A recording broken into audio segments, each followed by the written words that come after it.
post this on a YouTube and share the link. Uh, if anybody is interested at the end of the day. Okay, so what you're seeing right now on my screen is SPX. So my idea is in the next 10-15 minutes, I will go through the major indexes and I'll share my thought like where do I see, first thing is I'll share my thoughts on what's going on in the market, what do I think we may see going forward, and some key levels in my opinion that we should keep an eye on for any kinds of reversal or signs or these are like signposts I say that we can use on our day-to-day trading things and say see if the markets are turning around or they're continuing to find strength. So I'll start with monthly.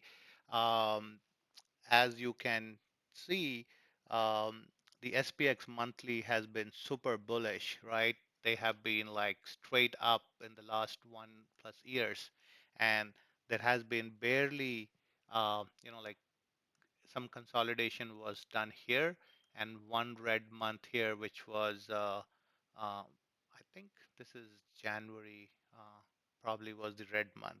But apart from that, in the last 1, 2, 3, 4, 5, 6, 7, 8, 9, 10, 11, 12, in the last 13 months, we only had 3 red months. So overall, the market is super bullish, and uh, I only use indicators. I trade from price actions. Basically, that's my style of trading.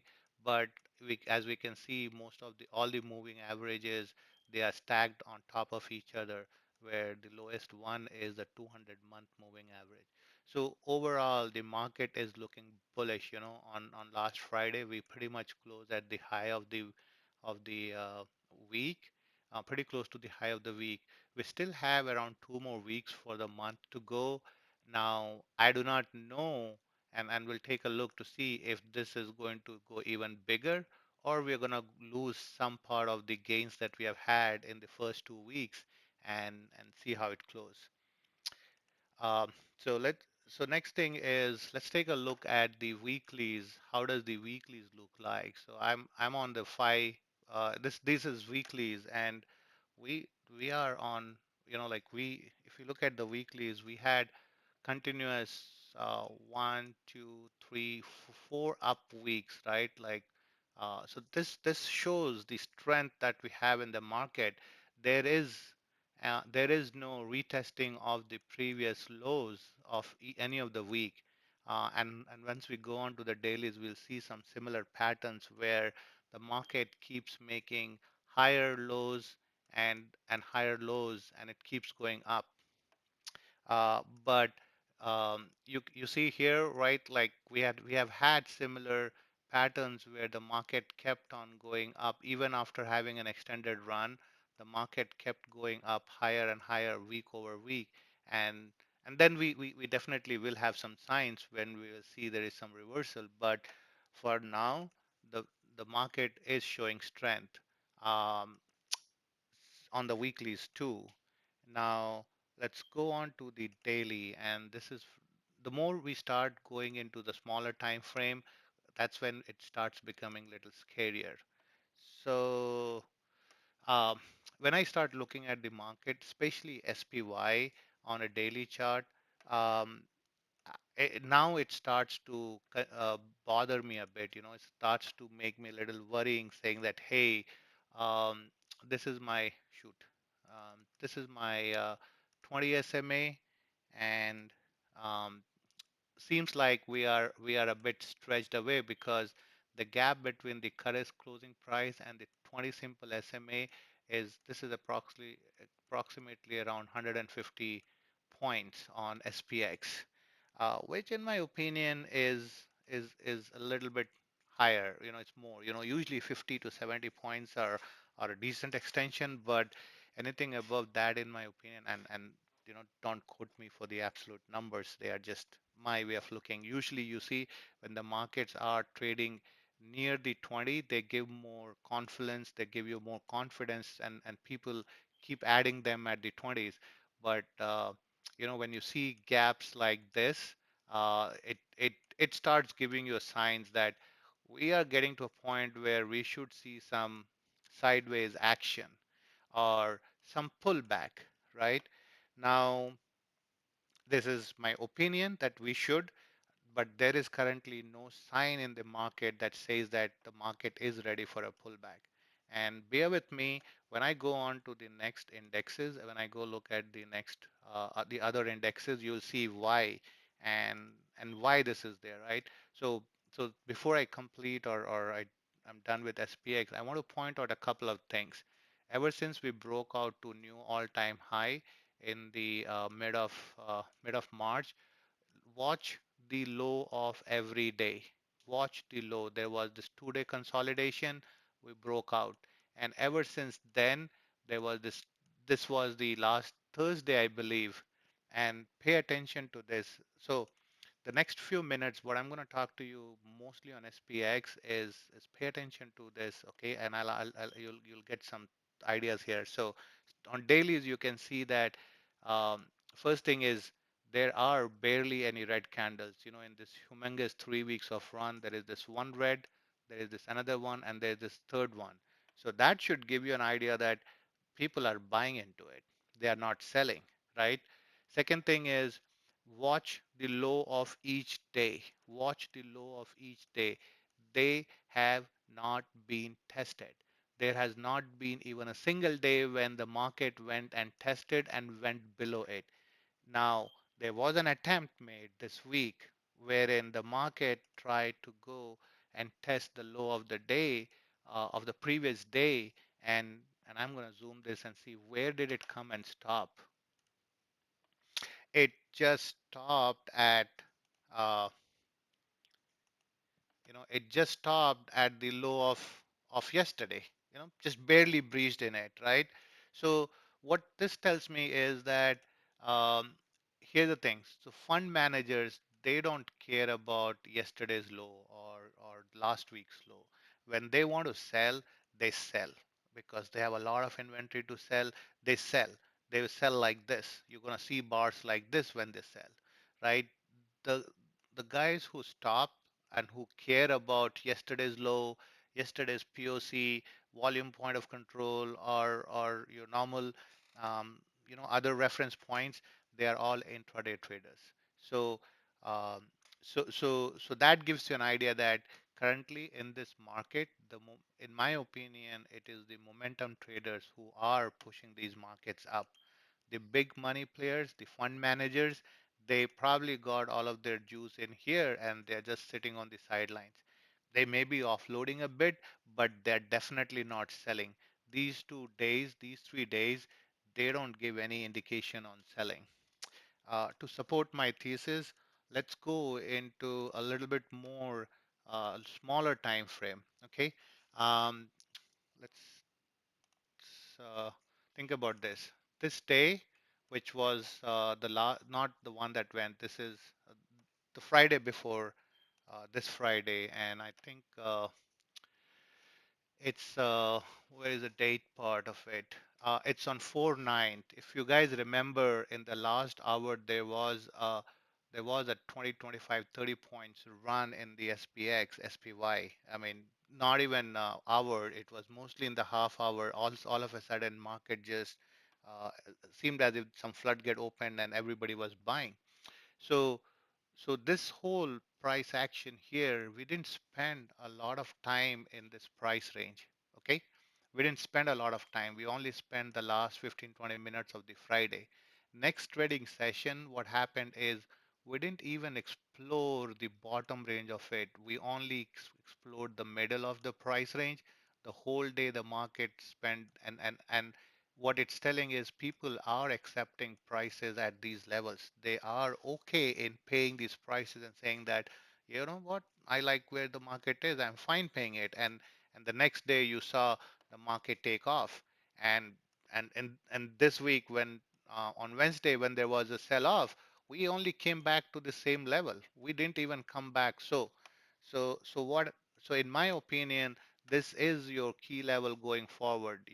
Until unless the market starts trading below 41.20, this is on SPX, you will be able to find a similar on SPY or ES. I think any pullback can be can be bought or should be considered as a pullback by the dip scenario, and you should buy that.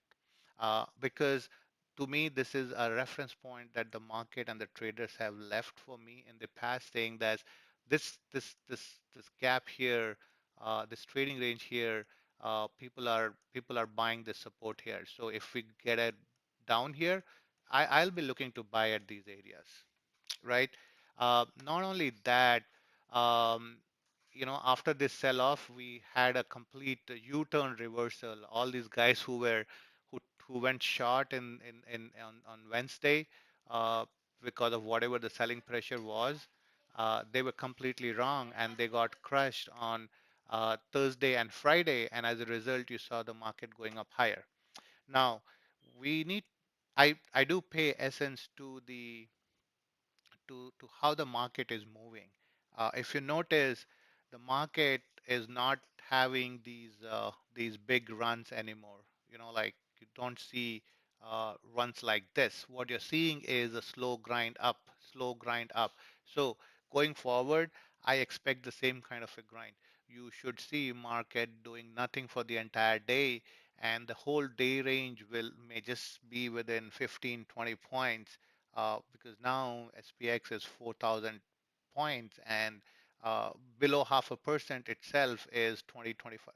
Half a percent is itself 20, 25 points. So expect your most of the days to be within the half a percent up and down.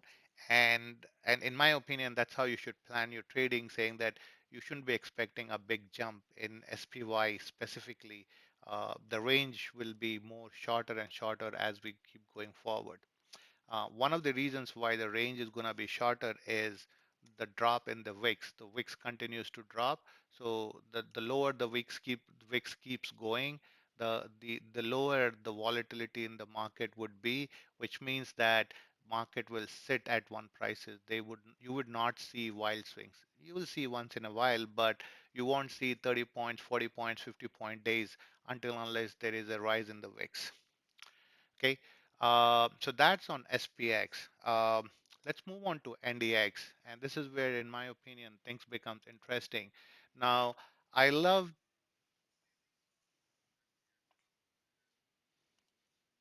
yes,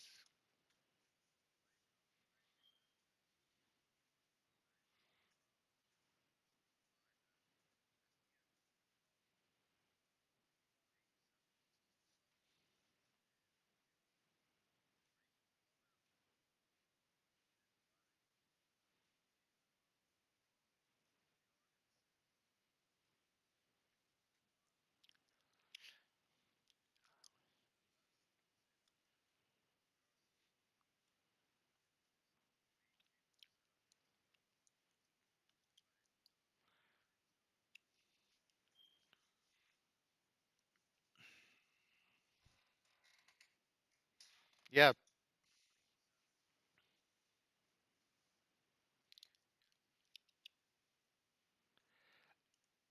and yeah, and actually, 41.8, what Dot is talking about is at a higher level, but I am even going a little bit lower, and I'm saying that, hey guys, as long as we are trading above 40.20 on SPX, that's this level where the market tested this. Actually, no, not for 40.20. Sorry, guys. It's the second level. 40.20 is the second. The first one is 41.20. It's this level here. As long as the market is trading above this, um, you know, you can buy the dips. You get some pullback to some key levels. Like this is a gap here, right? So we closed here, we opened at 41.40.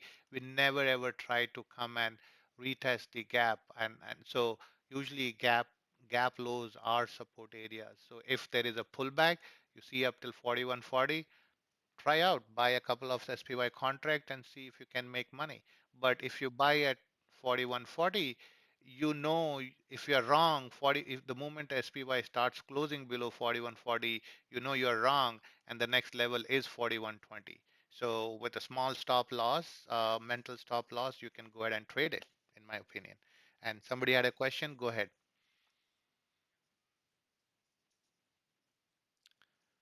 Let's come to the Q&A at the end of it. Let me just go through my thoughts on the market, and we will go through the Q&A and try to answer those questions later, right? Because I am in a flow right now and I want to flush it out. Uh, okay, cool. Um, and okay, so next go on to the NDX, and this is where I this is a scenario that I love. You know, if you ask me, um, what's so interesting here, why is that I love this scenario?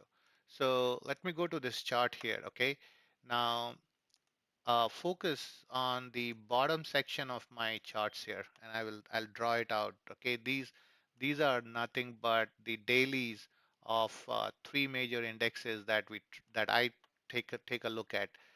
SPY, NQs is your QQQ, and this is where your IWM is. So if you look at these indexes, what you will notice is SPY is has br- broke out of the trend 3 weeks ago, and it's been running.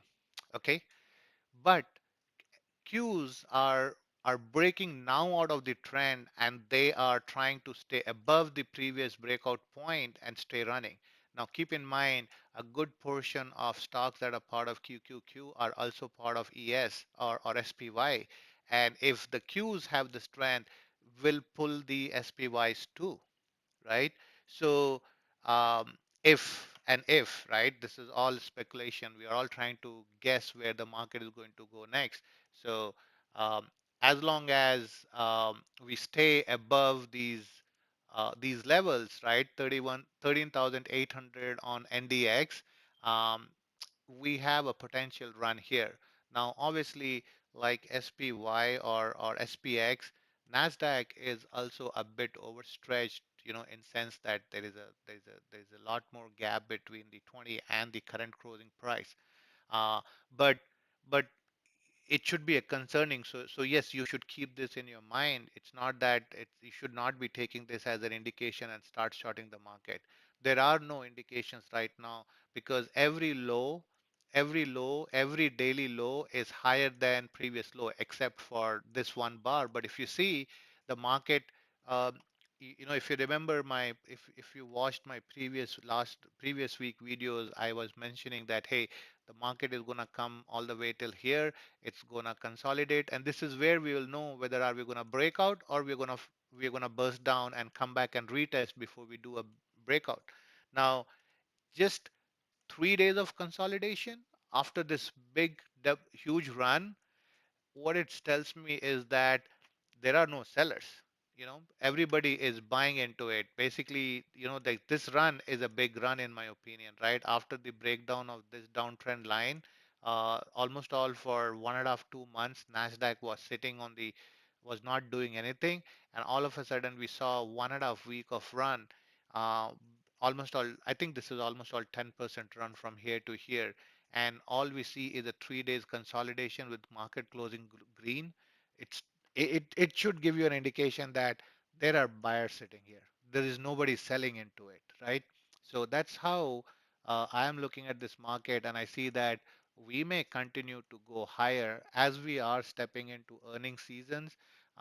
Yes, I don't play earnings. I mean, I may come and put in positions, but they will be like longer term, May, June, July, August, September. I usually don't play earnings, but keep in mind that this is the kind of pre-earning run that people anticipate. And once this earning run is over, you're gonna get some sideways movement. We're gonna come back. So expect that at the end of April, starting of May, when most of the companies in S&P has already reported their earnings. After that, there is no catalyst for the companies to move, because they have already shared what they have done in the last 3 months and what is their projection. So market may start balancing in that time frame. Now that is an anticipation. Right now we're not there yet. Once we get there, we may have some signposts, some signs like I showed you on SPX, that hey, once we lose this level, that's when I'll start getting worried. As long as we trade above this level, I think most people are buyer. They are buying the dip, and so would I. I get a dip. I'm looking to buy on it. Uh, So that's on NDX. And before I stop the recording, let me go through Russell 2000. I'll go through the IWM IWM as part of this. Now, IWM has and what IWM is telling me is money is rotating from small caps to large caps. Um, Here, right? Going back to this chart, um, if you go back and look at, yeah, can somebody please mute? Mute, please. Thank you. Yeah. So if you go back and look at the chart, we can see that the SPY is running. Sorry, the Qs have had a run. The SPY has had the last couple of weeks of run, whereas the IWM has been consolidating in this range here after almost all three, four, actually almost all 6 months of run after the November elections. So if you go back to IWM, um, you know, I would say uh, this is the time frame when the elections, presidential elections happened, right? In the November time, in the October and November time frame. And let's say this was the level when it broke out during that time frame. Since then, uh, IWM has been on run, right? It had had a great run, went all the way from 170 to 230. That's 50-point run, almost a 30% gain in 6 months, right? So, so you see, even after having that much of run, IWM is consolidating here. Yes, this range is a bigger range. It's all the way from 210 to 230. That's a 20-point range. And is it showing any signs of weakness? In my opinion, it's in the middle of the range. I think as long as we stay above 219, and we have a probability that we continue to trade between 219 and 224, 25. Once we break either to the downside or to the upside, we know the next level to look for, which will be obviously the 234 if we break on the upside. If we break on the downside, then we know it is the 208 or 9 level on IWM. So right now, to me, it's in a consolidation pattern, and because it's in a consolidation pattern, and because we see that the SPY and QQs are running, so I can conclude and say that, hey, this is where we see money rotation happening, money going from small caps into mid and large caps. So far, all the indexes looks awesome, bullish. They keep making new highs. Before I conclude, I want to take a quick look at diamonds. Our Dow Jones. Usually, people don't look at Dow Jones because it only contains 30 stocks, and 30 stocks is not any good indicator of any economy or anything. But take a look at Dow Jones. It's been on fire, right? It's like every index has been taking their turn to make new highs and new runs. So so so IWM took its turn. SPY took its turn. Dow Jones took its turn. So now it is the turn for QQQ. And if QQQ runs, then it will automatically make IWM, sorry, DIA, Dow Jones, and SPY run with itself. Now, so that's my thinking. That is what I am thinking, that the next 2 weeks, the Q should run, and if Qs runs, they should give support to SPY and Dow Jones, because a lot of these companies that are part of Dow Jones and SPY, they are part of QQQ. They are mostly tech. So they should see runs, right? Um, Something I also like to do is, so that's about all the markets. Apart from that, what I also like to do is take a quick look at the sectors, like different sectors, to see what do I see, what's going on these sectors. As you may know, SPY is formed of 11 sectors, right? Over the time, XLK has happened to have the most weight, around 22 or 23% of SPY is composed of XLK, and you see XLK is at all-time highs.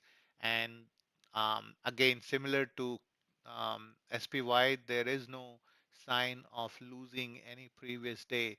So again, take it with a pinch of salt. As long as we are above these levels, um, I think it's all bullish.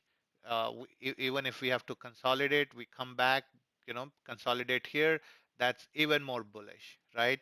So, so, so this sector looks good, and with earning coming up, I would say we run, we even more run, because if you look at the targeted level, if you do some Fibonacci retracement and extensions, from this high to this low, you can see like 148 is the area where you have 161% retracement of this run here. So, uh, you know, I, I I see this as a bullish sign. I see this as a bullish one. XLV is the another heavyweight in the SPY.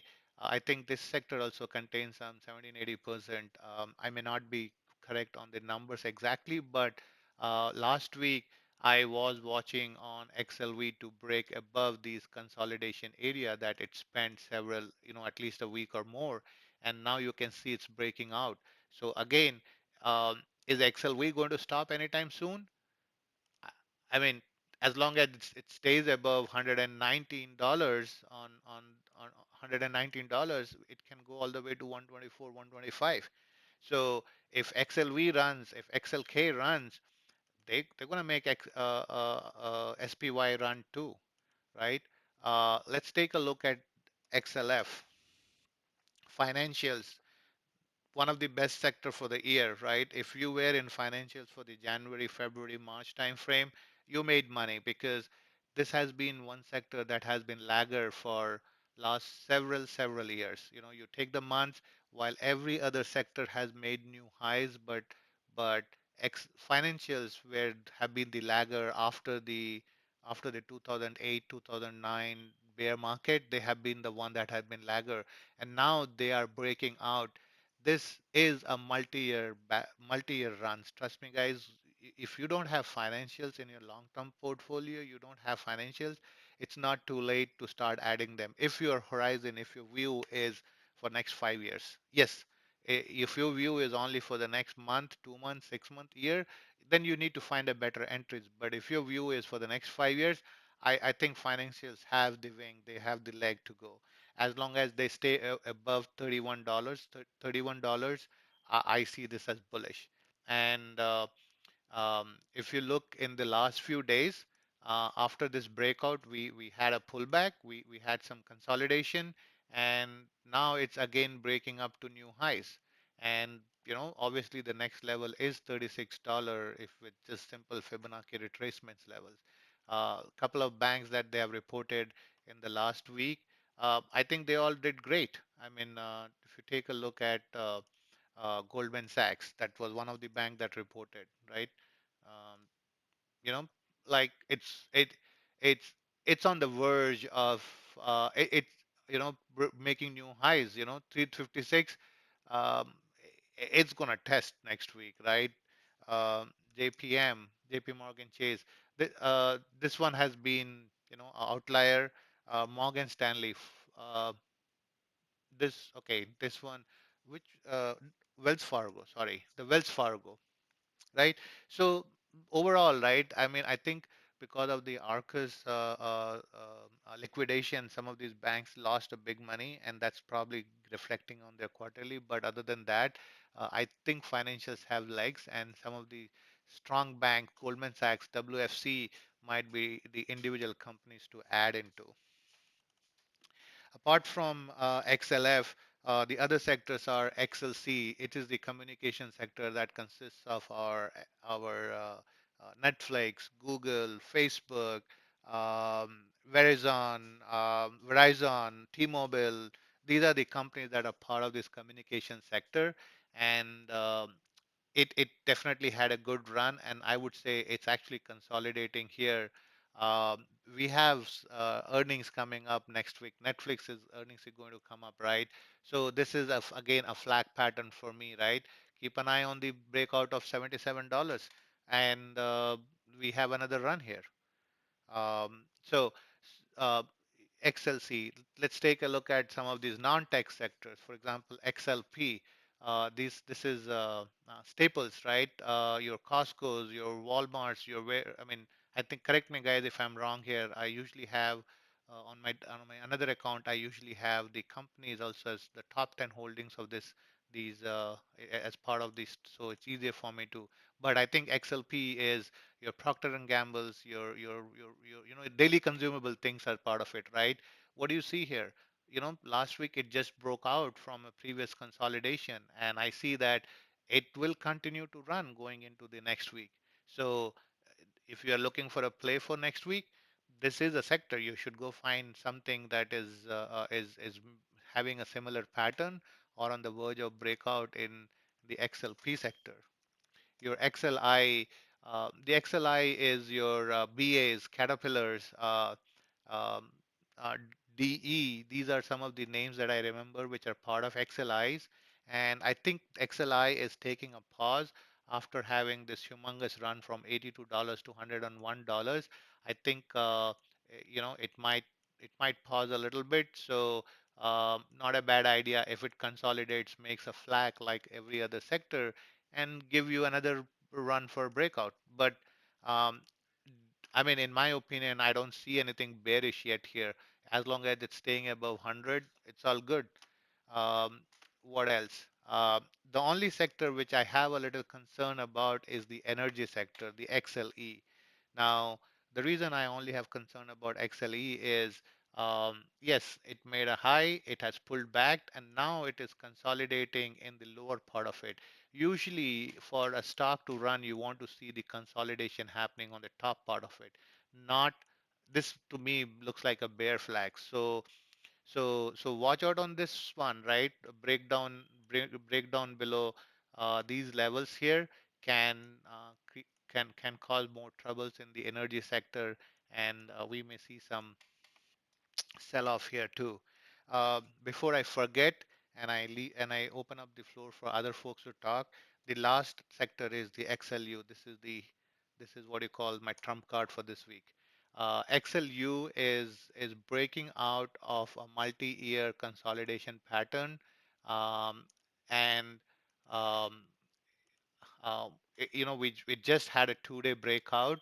So let's go on to the weeklies on this one, and you can see it. This is the first week of the breakout. So in my opinion, we can easily target the $71 price range.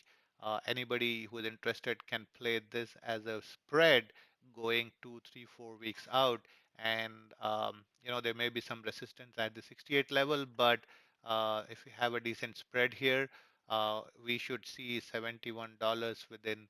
Um, Time is something that I don't want to predict, but I would say 4 to 6 week would be a reasonable time to play this out. Could happen sooner, could take a little bit longer, but uh, but definitely you can see the utilities are also breaking out, right? So that being said, here I went through all of these sectors. I don't think, other than energy, if there is actually is there is any sector that seems to be bearish or it seems to be breaking down. So if all the sectors of an S&P is looking bullish and they all are looking to power up, right? Some may go into a consolidation phase, but the others looks to be breaking out to new highs or looks to be adding more to S&P. I don't see why S&P should fall down at this point. There may be intraday, what I call it as a liquidation breaks, which actually is to shake off weak hands, intraday players to shake them off. But other than that, um, so far, I do not see any reason why I should be worried about if I have some long-term holding. Um, you know, so that being said, I am going to stop my recording so I can publish it whenever it is ready. But the floor is open for other people to have suggestions. Dot, you want to add something into the recording? Go ahead. Otherwise, I'll stop.